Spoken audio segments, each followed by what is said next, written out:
IVF చికిత్సలో 25% భారీ discount, free doctor consultation, free ultrasound scan, logo launch, Andro max advanced male infertility centre ను కూడా ప్రారంభించారు. కేరళ వైనాడు బాధితులకు హీరోయిన్ రష్మిక మందన్న 10 లక్షల రూపాయల విరాళం ప్రకటించారు.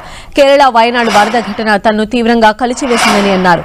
బాధితులను తన వంతుగా ఆదుకునేందుకు కేరళ సీఎం రిలీఫ్ ఫండ్ కు 10 లక్షలు విరాళం ఇస్తున్నట్లు తెలిపారు. ఇలాంటి కష్ట సమయంలో కేరళ ప్రజలు ధైర్యంగా ఉండాలన్న ఆమె త్వరలోనే బాధితులు కోలుకోవాలని ఆకాంక్షించారు.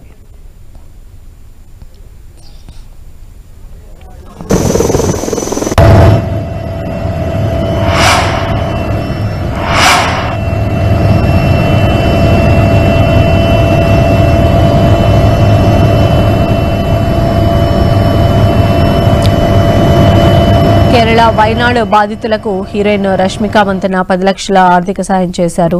కేరళ వైనాడు వరద ఘటన తనను తీవ్రంగా కలిచివేసిందని రష్మిక అన్నారు. బాధితులను తనవంతుగా ఆదుకునేందుకు కేరళ సీఎం రిలీఫ్ ఫండ్ కు ఆమె 10 లక్షలు విరాళం ఇచ్చారు.